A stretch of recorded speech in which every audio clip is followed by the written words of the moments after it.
go from calcidiol, the 25-hydroxy, to 125-hydroxy, which is more potent and hormonally active form of the vitamin, and that's called calcitriol. Now, you don't have to remember all this, but it just lets you know, start in the skin, okay, make the vitamin D3, it's then, absorbed, it gets into the circulation, and then it goes to the kidneys, to the liver.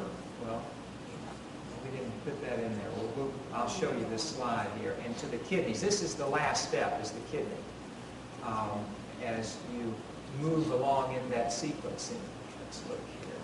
The 125-hydroxy vitamin D calcitriol. It facilitates calcium absorption, okay, in the small intestines. It promotes release of calcium from the bones, and it promotes reabsorption of calcium in the kidneys. Notice that it is anti-cancer. It inhibits cell growth, stimulates insulin secretion, is immune modulating, and enhances muscle mass and muscle strength. Sounds pretty important, doesn't it? Okay. Now, there is the slide that simplifies everything. There is your D3 coming from your skin, all right? And then in the blood stream, you get this 25-hydroxy vitamin D as it's actually acted upon by the liver to make the calcidiol. And then in the kidneys, it is further hydroxylated to 125-hydroxy vitamin D, which is the active tissue form that acts on bone, intestinal tract, and kidneys in such a way as to increase your calcium stores in the body. Does that make sense? Is that simple enough? It's not too complicated, right? Skin to liver to kidneys to the tissues. Okay? All right. Let's look at the prevalence of vitamin D deficiency. Vitamin D deficiency is defined by most experts as when the 25-hydroxy D level, that's what we measure, is less than 20. However, when the PTH levels begin to elevate when it falls below the 30 to 40 nanograms per ml level. Intestinal calcium transport increased by 40 to 65% in women when 25-hydroxy levels were increased from an average of 20 to 32. So you can see that just by getting this vitamin D level up in the serum, you're going to markedly enhance intestinal calcium absorption, okay, from a level of 20 to 32. Given such data, a level of 25-hydroxy-D of 21 to 29 can be considered indicative of a relative insufficiency. Now, on the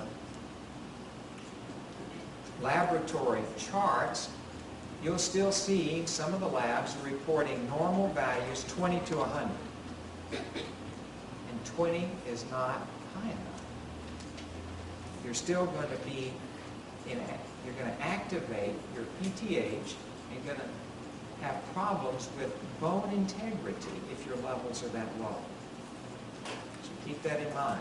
In fact, there was, when we talked about this out at Southern just a little bit ago, there was a lady in the audience who was a laboratory technician, and she was talking about how the newer levels are, being reported as 30 to 100, and for optimum over 40.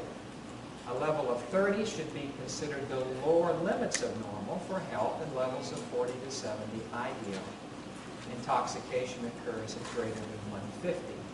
Using the above definitions, it's estimated that about 1 billion people worldwide have vitamin D deficiency or inadequacy. And 40, depending upon the studies that you read, 40 to 100% of U.S. and European elderly men and women still living not in the nursing homes but in the communities are deficient in vitamin D. So that's a lot of people, isn't if we were to check your levels, what do you think we would find?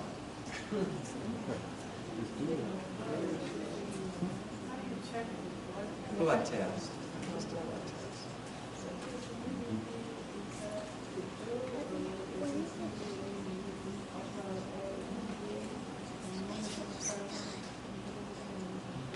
Well, yeah, between the hours of 10 in the morning and 3 in the afternoon in the northern hemisphere would be when you would get your best UVB. More than 50% of postmenopausal women taking medication for osteoporosis had suboptimal levels of 25-hydroxy-D below 30. Now see, they were on all these other biphosphonates and everything, but they didn't have sufficient vitamin D. 52% of Hispanics and black adolescents in a study in Boston, 48% of white pre-adolescent girls in Maine had 25-hydroxy levels less than 20.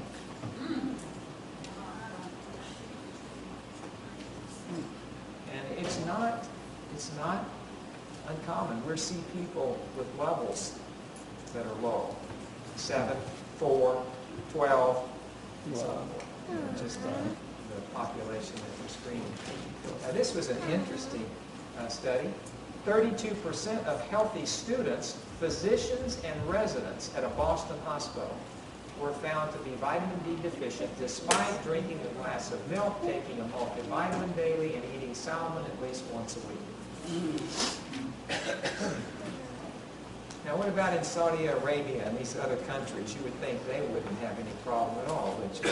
They're all exactly.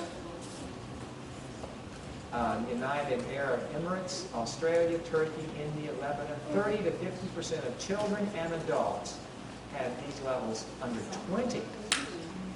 And again, probably because of shielding most of the skin from the sun by their clothing.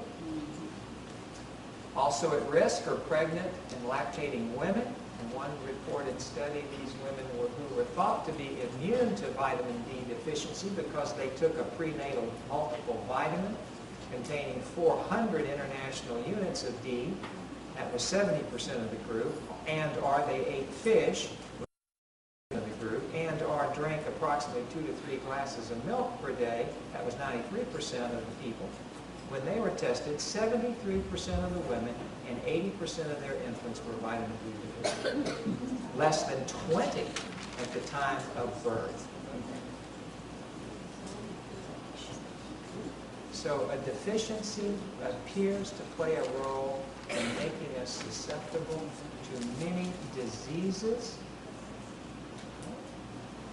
Keeps a range of chronic and life-threatening diseases at bay when we have adequate vitamin D. Let's look at some of the problems clinically that we see associated with vitamin D deficiency: osteoporosis, cancers of the breast, prostate, you'll notice over here colon.